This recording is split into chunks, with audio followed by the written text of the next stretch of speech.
గౌరవ ఉప ముఖ్యమంత్రి పంచాయతీరాజ్ గ్రామీణాభివృద్ధి మరియు గ్రామీణ నీటి సరఫరా శాఖ మంత్రి గారికి బదులుగా పర్యాటక శాఖ మంత్రి గారు ఆంధ్రప్రదేశ్ పంచాయతీరాజ్ సవరణ బిల్లు 2026ను ప్రవేశపెట్టేందుకు అనుమతి కోరుతారు.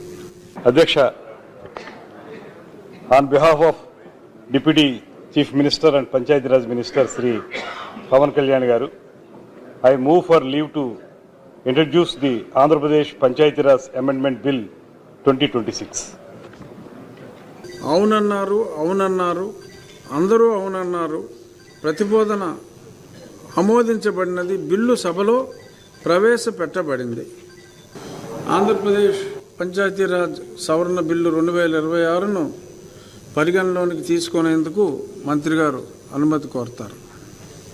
అధ్యక్ష, ప్రధానంగా ఈ సవరణకి మూల కారణం మనకి ఇప్పటి వరకు పంచాయతీరాజ్ ఇన్స్టిట్యూషన్స్లో ఓటు హక్కు కల్పించడానికి 18 సంవత్సరాలు నిండినటువంటి ప్రతి ఒక్కరికి కూడా అవకాశం ఉంది. అయితే దానికి కట్ ఆఫ్ డేట్ వచ్చి మనకి ప్రతి సంవత్సరం కూడా జనవరి 1వ తారీఖుని కట్ ఆఫ్ డేట్గా పెట్టడం జరిగింది. అయితే ఈ మధ్యకాలంలో సెంట్రల్ యాక్ట్లో మనకి అసెంబ్లీ మరియు పార్లమెంట్కి సంబంధించినటువంటి ఈ నిర్ధారణ 18 సంవత్సరాలు నిండినటువంటి వారికి ఓటు హక్కు కల్పించేటువంటి అవకాశం ఏప్రిల్ 1 కూడా మొదలుపెట్టారు. జనవరి 1తో పాటు ఏప్రిల్ 1, జూలై 1, అదేవిధంగా మనకి అక్టోబర్ 1, వాటి మూడింటినీ కూడా చేర్చి మొత్తంగా 4 పర్యాయాలు ఓటు హక్కు కల్పించడానికి వారి 18 సంవత్సరాల వయసు నిర్ధారణకి అవి పెట్టడం జరిగింది.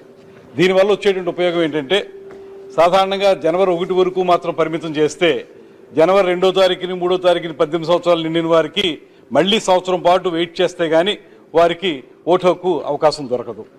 ఈ 4 పర్యాయాలు పెట్టడం వల్ల మధ్యలో 18 సంవత్సరాలు అటైన్ అయినటువంటి వారు ఎవరైతే ఉంటారో, 18 సంవత్సరాలు నిండినటువంటి యువతీ యువకులు ఎవరైతే ఉంటారో వారికి ప్రతి 3 నెలలకు ఒకసారి వారు ఓటు నిర్ధారించుకోవడానికి, అందులో ఓటర్ లిస్టు పేరు నమోదు చేసుకోవడానికి అవకాశం దొరుకుతుందనేటువంటి సదుద్దేశంతో ఈ కార్యక్రమాన్ని ఏర్పాటు చేశారు. సెంట్రల్ యాక్ట్ అసెంబ్లీకి పార్లమెంట్కి మాత్రమే పరిమితం అయింది. ఇక్కడ మనం రాష్ట్రం వరకు చూసుకుంటే మన ఇవి ఏవైతే ఉంటాయో ఓటర్ లిస్టులు, ఆ లిస్టులన్నీ కూడా అసెంబ్లీ పార్లమెంట్కి సంబంధించే ఉంటాయి. అయితే పంచాయతీరాజ్ ఇన్స్టిట్యూషన్స్ కూడా ఆ ప్రకారమే 4 పర్యాయాలు ఈ అవకాశం కల్పించినట్లయితే ఆన్ పార్ విత్ సెంట్రల్ యాక్ట్కి మనం అనుసంధానం చేస్తూ దీన్ని, తద్వారా పురపాలక సంఘాలు ఎలాగా ఇప్పటికే జరిగింది, పంచాయతీరాజ్లో కూడా ఆ ఇన్స్టిట్యూషన్స్లో కూడా ఎవరైతే యువతీ యువకులు 18 సంవత్సరాలు నిండారో వారందరికీ ఓటు హక్కు కల్పించేటువంటి ఒక మంచి అవకాశం దీని ద్వారా లభిస్తుంది. అందువల్ల ఇది ఒక ప్రోగ్రెసివ్ కార్యక్రమంగానే మనం తీసుకోవాలి.